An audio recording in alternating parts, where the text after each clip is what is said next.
Queridos, nós estamos nesse mês de maio, o mês da família, o mês onde nós paramos para refletir sobre a realidade da nossa família.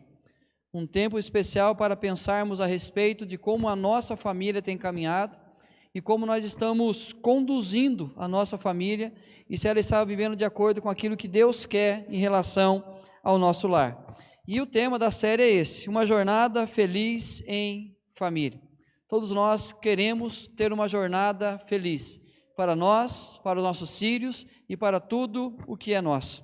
Exatamente como o povo no passado teve em caminho de Jerusalém, que nós possamos também desejar isso, para que nós tenhamos um casamento segundo a vontade de Deus, tenhamos a relação com os nossos filhos segundo a vontade de Deus, e assim em cada momento da nossa vida, possamos ter a certeza de escolhas sábias, direcionadas por Deus, para assim termos uma jornada feliz. Nós vimos semana passada sobre construir uma jornada feliz, e essa frase eu citei: a nossa família só enfrentará grandes problemas quando não mais quisermos lutar por ela, não mais desejarmos que ela tenha uma jornada feliz. Todos nós temos dificuldades, mas o grande problema que a nossa família vai ter é quando nós tomarmos a decisão de: eu não quero mais lutar pela família, eu simplesmente estou abrindo mão do meu lar, eu não quero mais tentar buscar uma jornada feliz para a minha família. Aí sim a nossa família enfrentará as lutas mais difíceis. Existem dias em que os ventos contrários são aparentemente incontroláveis e chegamos a acreditar que é melhor nos deixar levar do que continuar a dar murros em ponta de faca. Espera aí. Nós temos uma mesa que tem vida própria. Ela está sozinha e ela faz isso. Aí voltamos. Queridos, então existem dias em que ventos contrários são aparentemente incontroláveis e chegamos a acreditar que é melhor nos deixar levar do que continuar a dar murros em ponta de faca. Quantas vezes nós olhamos para contextos da nossa família e começamos a pensar em desistir de mudar aquela área, e chegamos à seguinte conclusão: eu estou há tanto tempo dando murro na ponta de faca, então é simplesmente melhor desistir, é melhor parar. São dias em que uma profunda tristeza invade o nosso coração, mas não uma tristeza por termos constituído família, mas por nos considerar fracassados. É impressionante o quanto que, diante de circunstâncias que muitas vezes pensamos em desistir, essa realidade invade o nosso coração com uma grande tristeza. Não pelo fato assim, ninguém se arrepende de constituir uma família, mas exatamente pelo fato que nos sentimos fracassados. É quando achamos que fracassamos como esposo, como esposa, como pais, estamos sendo fracassados como filhos, e essa tristeza invade o nosso coração. E sem forças e com o sentimento de fracasso, corremos o risco de fazermos escolhas impensadas, firmadas em nosso desespero. Então, diante desse sentimento de fracasso que invade o nosso coração, é hora que nós corremos o risco de uma decisão impensada, uma decisão firmada apenas no sentimento do desespero. Desespero, ou seja, falta de esperança, é o sentimento que permeia a nossa família em dias de crise. É o dia que nós vamos deitar, repousamos a nossa cabeça no travesseiro e parece que nada mais vai mudar. Parece que nós temos apenas que aceitar a situação ou simplesmente abrir mão de forma completa. E queridos, crises podem ser de diversas maneiras: institucional, moral, relacional, financeira e espiritual. Cada família enfrenta as suas próprias crises, cada família tem os seus dias difíceis. Então, quando nós pensamos em momentos de desespero, cada um tem um momento para falar sobre isso, cada um tem algo para contar a respeito disso. De repente é uma crise momentânea financeira que nós estamos passando, que bate o desespero no nosso coração. Às vezes uma relação conjugal que não está sendo conduzida da melhor maneira, também bate o mesmo desespero no nosso coração. A nossa relação com os filhos, a nossa relação com os nossos parentes mais longe, mas nós percebemos o quanto que isso passa a fazer parte da nossa família. É preciso encontrar algo que nos dê segurança, que nos traga de volta a esperança. Algo que cause um impacto, que abale todas as nossas estruturas e gere uma transformação abençoadora. literalmente acontecer um terremoto na nossa vida, para que possa abalar todas as bases, todas as estruturas, de tal forma que nos dê consciência que nós precisamos mudar, que nós precisamos ter uma mudança na nossa vida em direção a algo abençoador. Essa transformação abençoadora seria algo que mudasse realmente o rumo da nossa família, que a tirasse da situação de desespero para uma jornada feliz. Exatamente uma estrutura abalada de tal forma que aquilo que nós estamos vivendo como desespero, seja qual for a área da família, tirar esse desespero e traçar uma nova rota, uma jornada feliz. E é sobre isso que eu quero conversar com vocês, do desespero a uma jornada feliz. Como que nós podemos sair de uma situação desesperadora, no contexto família, para transformar isso numa jornada feliz. Atos capítulo 16, verso 27 ao 34.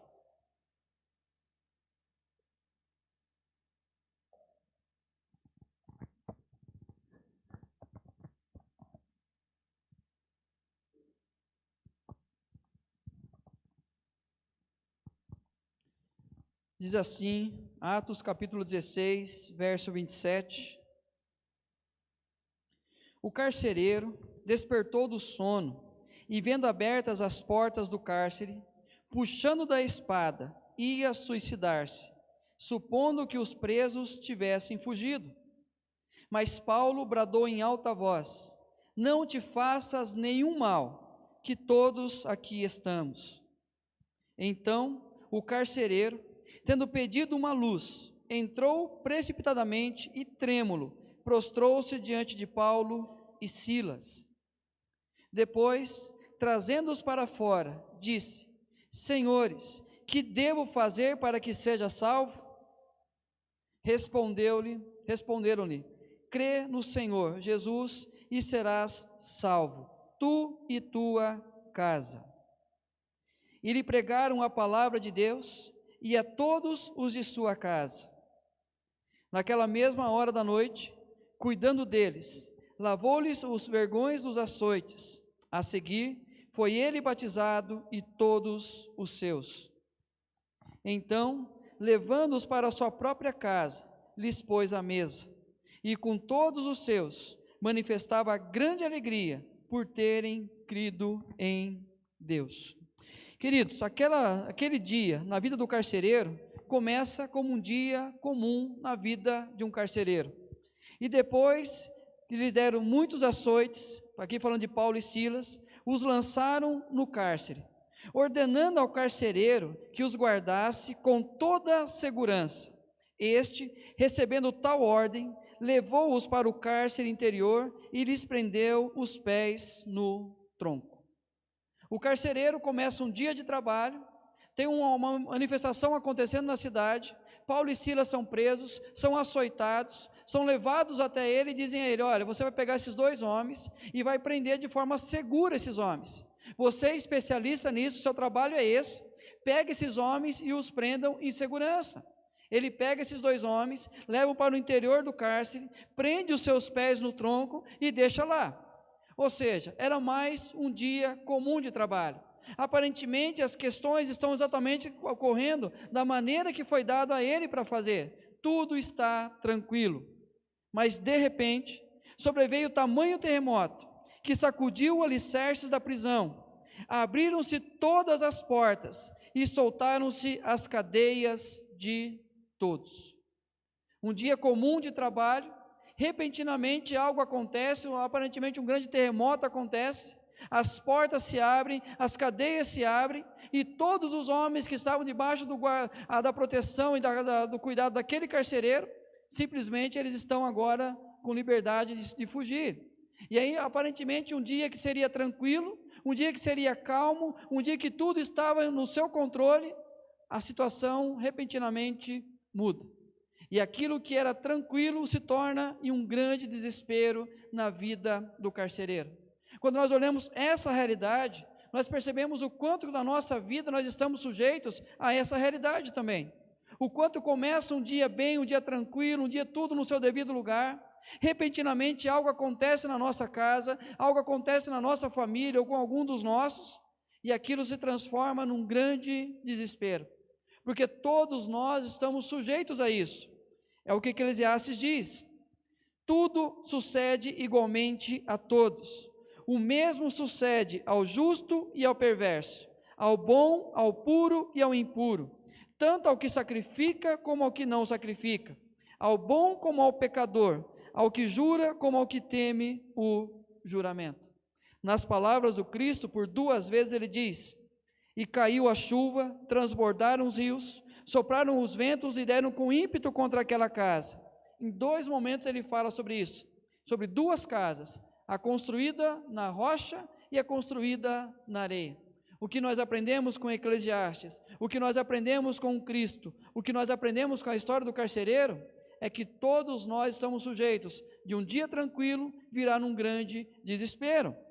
A questão, então, não é simplesmente os nossos problemas, pois toda família tem, mas é a forma que reagimos a eles. Essa é a grande diferença. Não é uma questão se nós passaremos por dificuldades ou não, se nós teremos um grande terremoto na nossa família, não importa, todos nós temos problemas, mas a questão que nós temos que trabalhar no coração é como que nós reagimos a momentos como esse. Qual sentimento invade o nosso coração? O desespero ou a esperança? Então, diante de dias tranquilos, que se transformam em grande desespero, como que nós reagimos? Com desespero ou com esperança? Esta resposta define a jornada da nossa família. A maneira que nós reagimos a dias difíceis vai traçar exatamente o destino da nossa família. Queridos, aquele começo da noite, Paulo e Silas, sem controle da situação, os 2 estão presos. Porém, o carcereiro está dono da situação, ele prendeu, ele cumpriu a ordem, ele colocou aqueles homens no tronco. Tudo está no seu devido lugar. No meio da noite, Paulo e Silas, a escolha pela esperança, eles louvam ao Senhor. Eles estão em momento de louvor ao Senhor. O carcereiro, já que tudo está em ordem, ele descansa. Ele vai tirar um cochilo, ele vai dormir, porque ele acredita que tudo aquilo que ele fez vai funcionar, vai dar certo e nada de ruim pode acontecer.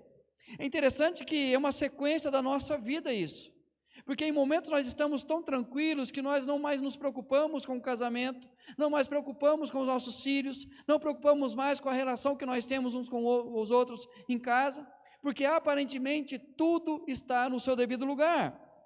Mas no final daquela noite, Paulo e Silas, livres e seguem a jornada em missão.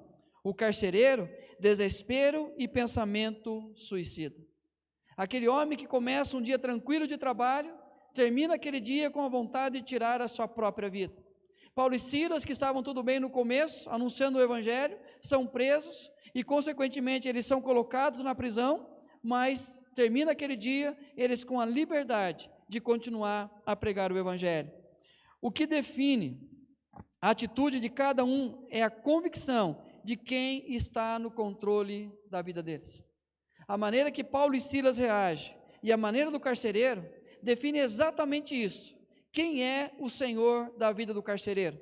E quem é o Senhor da vida de Paulo e Silas? Do carcereiro eram os seus senhores. Eram aqueles homens que chegaram com Paulo e Silas e disseram: cuida, prenda bem, proteja esses homens, não deixe eles escaparem. Esses homens são os senhores do carcereiro. Então, diante daquela situação que acontece, com a possibilidade da fuga dos presos, aquele homem seria punido pelos seus senhores, a ponto de possivelmente tirar a vida dele. Mas Paulo e Silas sabiam quem estava no controle, sabia exatamente quem estava conduzindo os seus passos.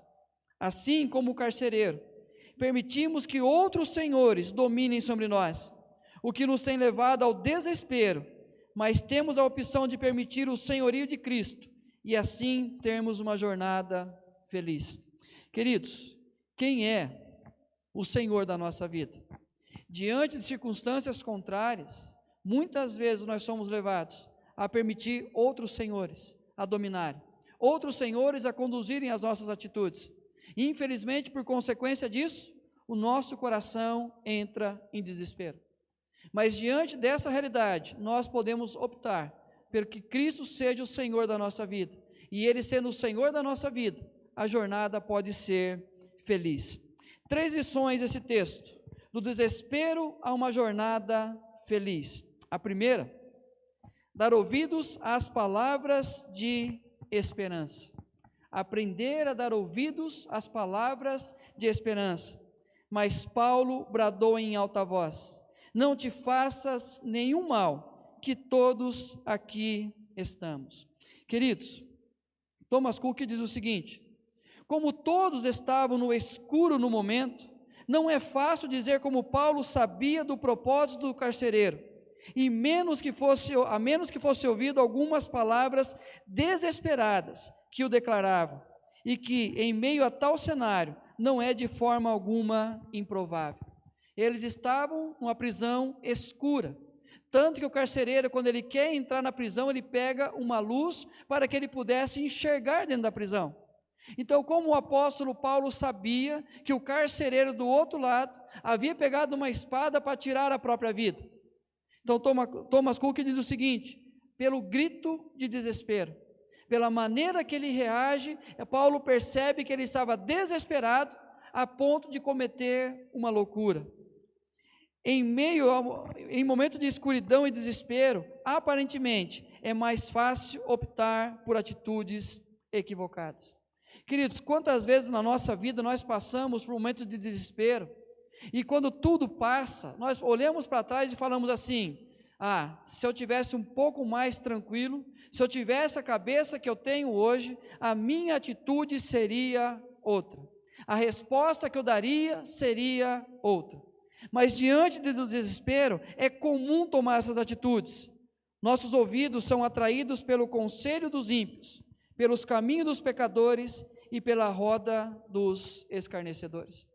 É hora que nós ouvimos conselhos ruins, conselhos errados. É hora que literalmente nós trocamos as mãos pelos pés. É quando nós colocamos a carroça na frente dos bois. É hora que nós tomamos decisões equivocadas. Diante da circunstância que acontece naquela noite, ele entra em desespero. E o primeiro sentimento que vem no coração é: eu vou tirar a minha própria vida. Mas é interessante que o texto diz: mas Paulo bradou em alta voz. Queridos, aqui é uma repetição de palavras, repetição de alguém que grita, de alguém que fala muito alto, mas não apenas um grito desesperado, mas uma palavra de autoridade, uma palavra de imposição, uma palavra de alguém que dá uma ordem. O que Paulo faz nesse momento é dar ao carcereiro uma palavra de ordem, uma palavra que gera segurança no coração do carcereiro.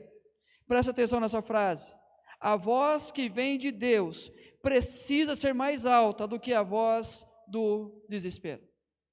Aquele homem esperneava, gritava, aquele homem blasfemava, aquele homem estava desesperado, precisava que alguém falasse mais alto do que ele, precisava que alguém impusesse uma autoridade na sua fala. É exatamente isso que o apóstolo Paulo faz, porque a voz de Deus precisa em todo momento da nossa vida ser mais alta que o nosso desespero. Olha o que o salmista diz: por que estás abatido, a minha alma? Por que te perturbas dentro de mim? Espera em Deus, pois ainda o louvarei, a Ele meu auxílio e Deus meu. O que o salmista está fazendo aqui simplesmente é o momento de desespero da sua alma que gritava demais. Ele fala: aquieta minha alma, aquieta, Deus vem socorrer, Deus vai cuidar da gente, Deus continua no controle de todas as coisas. Então aquieta, ó minha alma, pare de ficar agitada, pare de ficar desesperada, pare de ficar abatida. Por quê? Porque eu sei que pensamentos têm a vosso respeito, diz o Senhor, pensamentos de paz e não de mal, para vos dar o fim que desejais. Queridos, é esse texto que nós aprendemos a semana passada, na construção de uma jornada feliz. Um povo desesperado, sentimento de abandono. Deus promete trazer aquele povo de volta a Jerusalém, mas para que eles pudessem fazer isso, eles tinham que trazer à memória o que Deus falava a respeito deles. O que nós precisamos aprender diante do desespero é trazer à memória aquilo que Deus fala a respeito da nossa família. Nós temos, por exemplo, a história do outro carcereiro, do centurião, mas o centurião respondeu: Senhor, não sou digno de que entres em minha casa, mas apenas manda com uma palavra, e o meu rapaz será curado. Esse homem, desesperado pela situação do seu servo na sua casa, doente, enfermo, ele vai até a presença de Jesus, e o desespero dele o leva a clamar a Jesus, mas Jesus fala assim: eu vou até a sua casa. Não, Senhor, não precisa, basta uma palavra do Senhor, porque a palavra do Senhor fala mais alto do que o meu desespero, fala mais alto do que os meus medos, fala mais alto do que a enfermidade do meu criado, e eu tenho certeza que a autoridade da palavra do Senhor mudará a situação na minha família. Por quê? Mais uma vez eu repito, a voz que vem de Deus precisa ser mais alta do que a voz do desespero. Queridos, em circunstâncias onde o desespero bate no nosso coração, aprenda a dar ouvidos às palavras de esperança. Aquele homem desesperado querendo tirar a própria vida, ele ouve as palavras do apóstolo Paulo, e ele percebe que as palavras vêm do próprio Deus. Mas também, dar à boca palavras que conduzem à mudança. Aqui não é palavra de afirmação, não é pensamento positivo, não é palavras que têm o poder de construir coisas, não tem sentido. Mas exatamente trazer à memória o que Deus fala acerca da nossa vida, da nossa família, e aprender a clamar da maneira correta, aprender a orar da maneira correta, aprender a responder da maneira correta, é dar à nossa boca palavras que podem conduzir à mudança.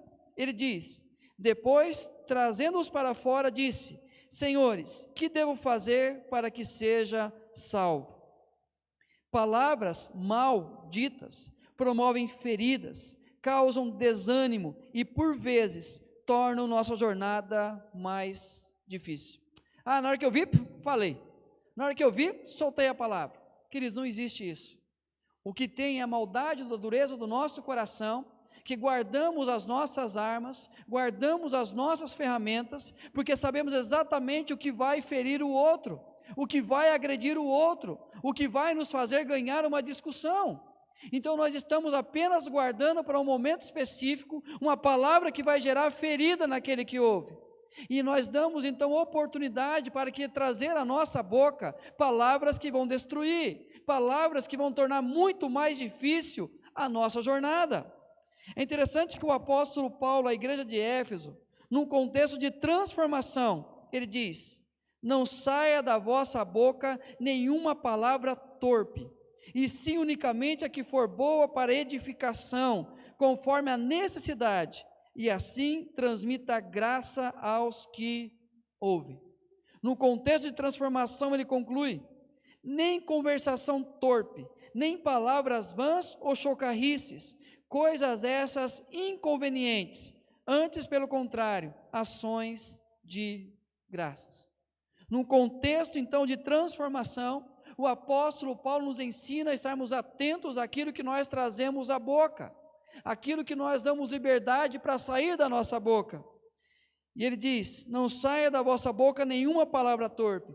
Essa palavra torpe é a mesma utilizada por Jesus quando ele diz: não há árvore boa que dê mau fruto, nem tampouco árvore má que dê bom fruto. É exatamente fruto podre, fruta podre, cheiro de podridão. O que Jesus está dizendo aqui é literalmente aquilo que nós, como alguém que conhece a Cristo, alguém que deseja uma jornada feliz para a família, não permitirá que chegue à sua boca palavras que têm cheiro de podridão, palavras que vão causar feridas, palavras que não edificam aqueles que ouvem. Quando queremos viver uma jornada feliz, nossos anseios serão revelados pelas palavras que dissermos. Se nós queremos uma jornada feliz, a nossa boca, nós vamos trazer à boca aquilo que nós queremos viver, aquilo que nós queremos experimentar.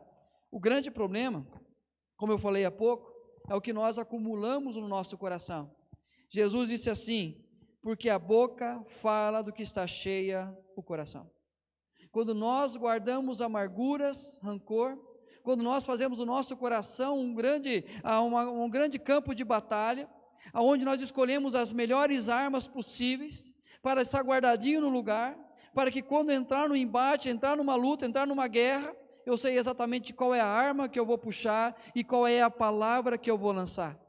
E aí, como nós podemos então transformar e trazer à nossa boca apenas palavras que conduzem à mudança? É preciso mudar o que está no nosso coração. Tiago diz assim: portanto, despojai-vos de toda impureza e acúmulo de maldade, acolhei com mansidão a palavra em vós implantada, a qual é poderosa para salvar a vossa alma. É aprender todos os dias da nossa vida, tirar a maldade que há no nosso coração, aquilo que nós acumulamos no coração, tirar isso e implantar a palavra de Deus.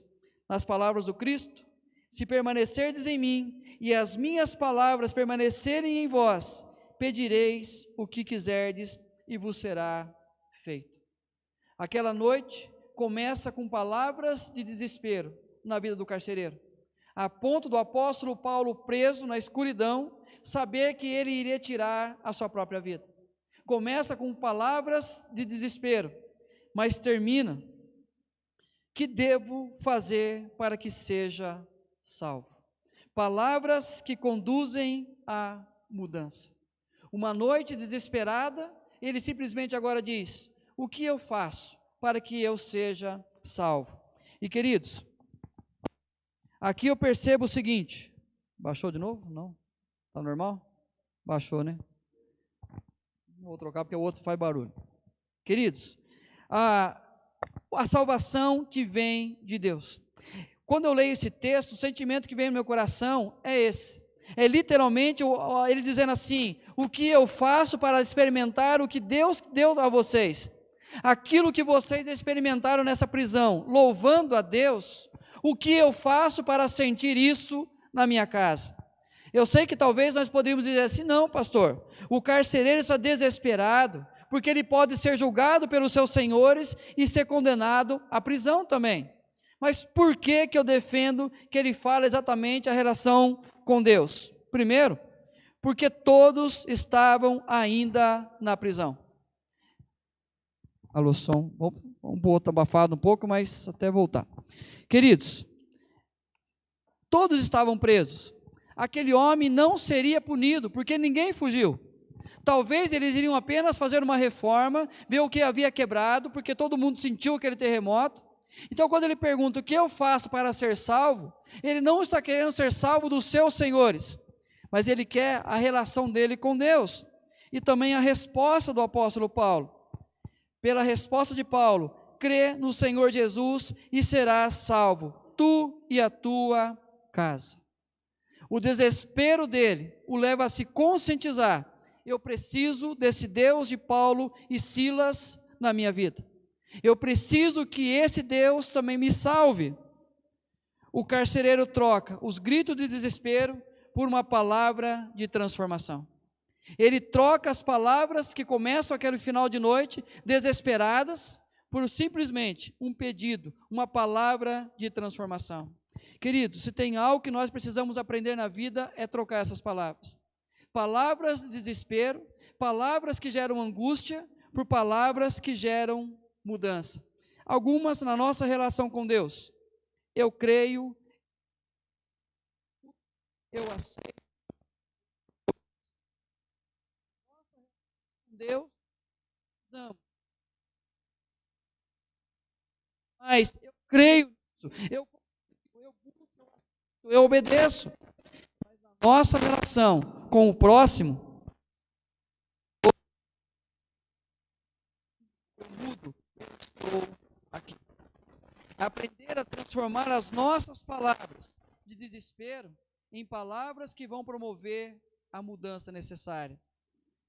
Mas por fim, dê em sua família um lugar especial à Escritura Sagrada. Deixa eu só... Alô, som.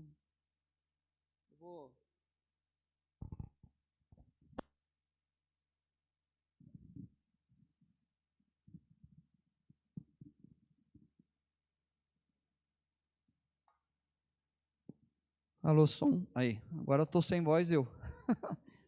Queridos, dê em sua família um lugar especial à Escritura Sagrada. E lhe pregaram a palavra de Deus e a todos os de sua casa. O comentarista diz: a fé do carcereiro não salvou a todos. Cada um precisou aceitar a Jesus pela fé e acreditar na mesma maneira que o carcereiro o fez. Entretanto, toda a sua família acreditou e recebeu a salvação. Queridos, muitas vezes nós olhamos essa passagem bíblica como promessa, como se fosse uma promessa de Deus a todas as famílias. Não, essa palavra o livro de Atos é um livro histórico, conta a narrativa histórica. É uma promessa exatamente direcionada ao carcereiro. Se ele crê no Senhor Jesus, naquela noite a sua família poderia também ouvir a mesma palavra, receber a mesma palavra, ter a mesma ação do Espírito Santo, e eles passariam pela conversão. Aí você vai dizer: pastor, então quer dizer que eu creio no Senhor Jesus, mas a minha família não vai ser salva com essa promessa? Sim, queridos, pode. Desde que na sua casa exista um lugar especial para a palavra de Deus, aonde a palavra de Deus é pregada, aonde a palavra de Deus é anunciada, onde a palavra de Deus é priorizada, porque a fé vem pelo ouvir da palavra de Deus. Não basta apenas nós dizermos assim: eu creio no Senhor Jesus e a minha casa vai ser salva, se eu não tomar a decisão de levar a palavra de Deus para casa e ter lá um lugar especial. A seguir, foi ele batizado e todos os seus. A decisão do carcereiro foi: nós queremos ouvir dessa palavra, eu e todos os da minha casa. Como termina aquele dia? Ele e todos os seus são batizados. A palavra de Deus passa a orientar todos os da sua casa. Queridos, ele deu um lugar especial à sua vida e à sua família, à Escritura Sagrada. É preciso uma decisão pessoal, individual, para que se comece a alcançar o todo em nosso lar. Infelizmente, muitas vezes, nós esperamos que o outro assuma um compromisso, que o outro tenha um compromisso com a palavra, que o outro assuma o seu papel com a palavra. Se ele for, eu vou, se ele fizer, eu faço, se ele obedecer, eu obedeço. Não, queridos, começa com uma decisão pessoal, começa com uma escolha individual. Eu quero dar um lugar especial à palavra. A partir disso, a palavra passa a fazer parte da família, e a família passa a ser alcançada pelo Evangelho. É uma decisão de construir sobre a rocha, de firmar-se no fundamento, de testemunhar na vida. E uma pergunta simples: qual lugar a palavra de Deus ocupa em nosso lar? Não é uma questão de ter um altar, ela aberta num versículo, num capítulo, numa passagem, mas qual é o lugar que a palavra de Deus ocupa na nossa casa? Lá em Deuteronômio diz assim: ouve, Israel, o Senhor nosso Deus é o único Senhor. Amarás, pois, o Senhor teu Deus de todo o teu coração, de toda a tua alma e de toda a tua força. Essas palavras que hoje te ordeno estarão no teu coração, tu as inculcarás a teus filhos e delas falarás assentado.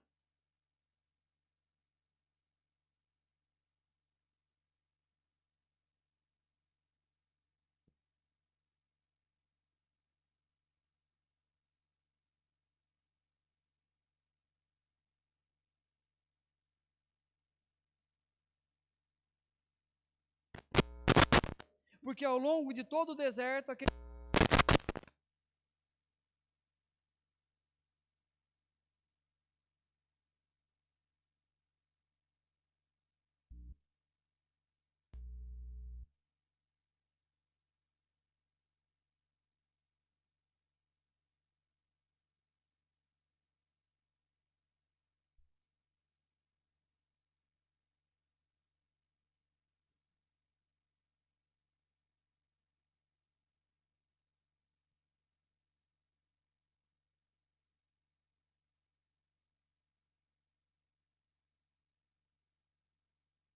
palavra que orienta. A maneira que os filhos obedecem aos seus pais é a palavra que orienta.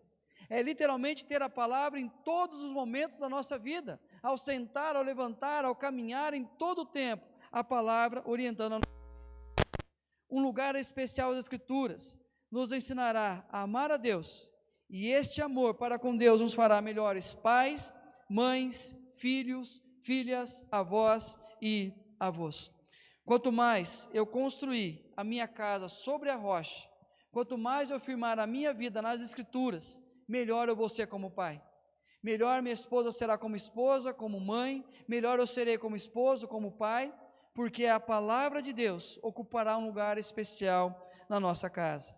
Queridos, do desespero a uma jornada feliz, dar ouvidos às palavras de esperança. Bradou, lembre-se, a palavra de Deus deve ser mais alta do que a palavra do nosso desespero. Dar à boca palavras que conduzem à mudança, não palavras que ferem, não palavras que destroem, mas palavras que podem gerar mudança. E dê em sua família um lugar especial à Escritura Sagrada. Aquele dia começa, o carcereiro despertou do sono e, vendo abertas as portas do cárcere, puxando da espada, ia suicidar-se, supondo que os presos tivessem fugido. Imagina esse homem que saiu trabalhar num dia normal, um dia corriqueiro, comum, recebe uma ordem e cumpre tudo o que foi dado a ele como ordem. E aí então a família fica em casa, tranquila, porque ele foi atrás do ganha-pão. Agora imagina chegando alguém na porta do carcereiro no final daquela madrugada, batendo na porta, e quando abre, a esposa do carcereiro com os seus filhos, e a notícia é: o seu marido cometeu suicídio. Como seria a noite, começo do dia e o resto da vida da família do carcereiro? Porque num momento de desespero, toma uma decisão equivocada, e permite que a voz do desespero seja mais alta do que a voz de Deus. Simplesmente permite que na sua boca venha a palavra de desespero, e não palavras que conduzem à mudança, e não dá um lugar especial à palavra. Mas sabe o que me chama a atenção? A maneira que termina essa narrativa. Então, levando-os para a sua própria casa, lhes pôs à mesa, e com todos os seus manifestava grande alegria, por terem crido em Deus. Do desespero a uma jornada feliz. De uma noite que poderia ser notícias trágicas, ruins, aquela família termina comemorando, termina sentado à mesa, manifestando grande alegria. Uma família que poderia estar vivendo luto, agora está vivendo uma grande festa. Queridos, é o caminho que nós podemos traçar para a nossa família. É o caminho que, diante de momentos de desespero, nós podemos escolher. É simplesmente optar por ouvir o que Deus tem a dizer, obedecer a esta voz e pronunciar palavras que geram mudança. Que Deus abençoe a nossa vida, que Deus abençoe a nossa casa, que Deus transforme os nossos momentos de desespero em uma jornada feliz.